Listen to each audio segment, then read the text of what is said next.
Bienvenue, chers téléspectateurs sur EBC, c'est moi, Zalal Mourkana, avec le journal.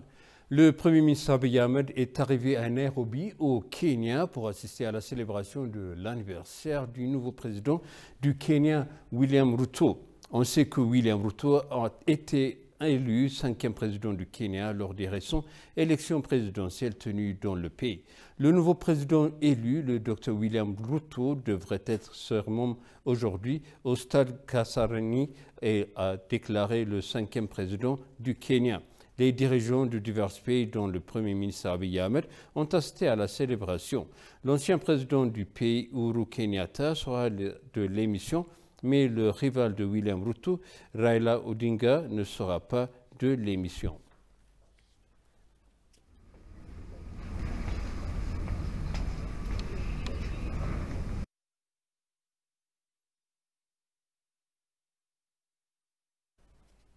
Le chef de l'Église catholique romaine et souverain de l'État de la Cité du Vatican, le pape François, a envoyé un message de vœux pour la nouvelle année éthiopienne. J'offre mes salutations aux Éthiopiens qui célèbrent le nouvel an, a déclaré l'achèvement dans une déclaration de vœux publiée sur sa page Twitter. Il a dit qu'il priera pour la paix et la réconciliation pour l'Éthiopie et son peuple.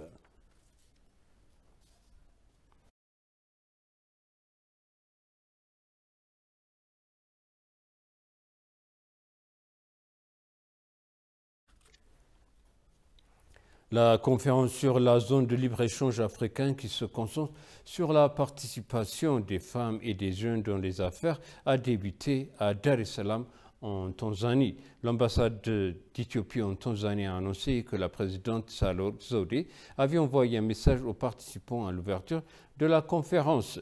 La conférence a été suivie par la présidente de la Tanzanie, Samia Suluhu Hassan, la secrétaire générale de la zone commerciale, Walmekel Mené, des responsables féminines actuels et anciens en Afrique et d'autres invités.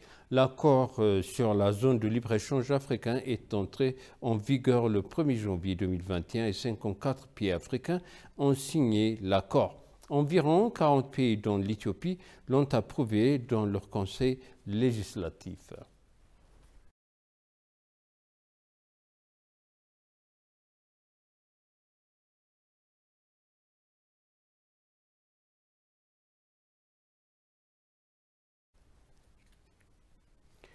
L'USAID a fourni 8 véhicules à la Commission éthiopienne des droits de l'homme. L'ambassadrice américaine en Éthiopie, Tracy Ann, a remis les clés des véhicules au commissaire en chef adjoint de la Commission, Rakeb Tchello. Dans le même temps, l'ambassadeur Tracy a déclaré que le travail sur le droit de l'homme est crucial pour améliorer l'avenir de l'Éthiopie. L'ambassadeur a déclaré qu'assurer la responsabilité par le biais des droits de l'homme est une question clé pour la paix durable du pays. Le commissaire en chef adjoint de la commissaire Rakeb Ladrou a déclaré que la commission travaillait avec diligence pour surveiller et enquêter sur divers droits de l'homme dans tout le pays. Le commissaire en chef adjoint a remercié l'ambassade américaine en Éthiopie et l'USAID pour leur soutien.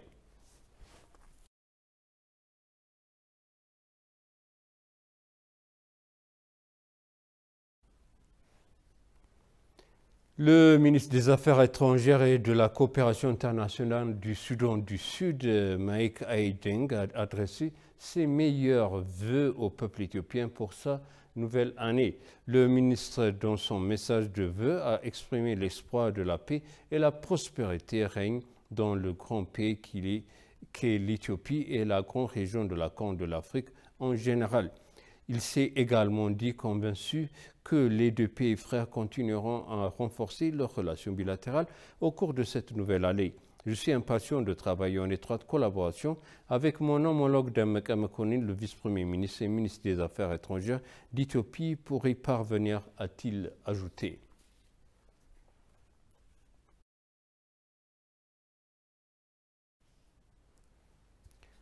La réunion du comité ministériel Éthio-Algérie doit se tenir à Addis Abeba en septembre. Il convient de rappeler que la réunion du comité ministériel a été prévue après que la présidente Sahle-Work Zewde a effectué une visite en Algérie le mois dernier et a discuté avec des responsables du pays des moyens de renforcer les relations entre les deux pays.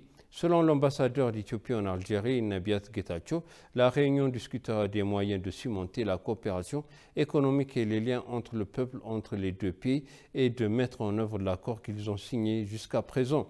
Les pays devraient également signer un protocole d'accord sur la coopération dans le secteur du transport aérien.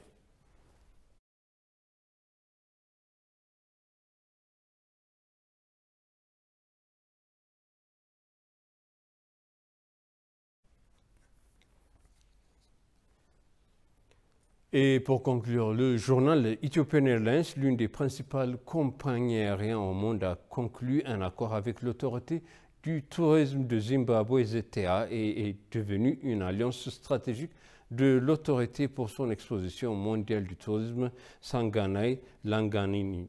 La compagnie aérienne est devenue l'un des transporteurs officiels des acheteurs de journalistes internationaux de ZTA qui assisteront à la vitrine du voyage et du tourisme qui se tiendra du 13 au 15 octobre 2022 au Zimbabwe International Exhibition Center. La compagnie aérienne volera à l'aéroport Heathrow au Royaume-Uni via Addis Abeba, la capitale éthiopienne, jusqu'à l'aéroport international Joshua Mukabuko.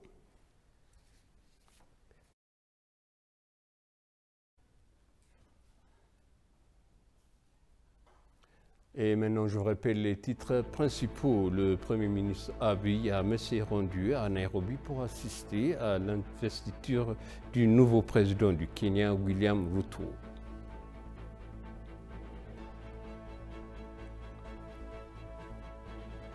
Le pape François envoie les messages de plus chaud du nouveau année éthiopien.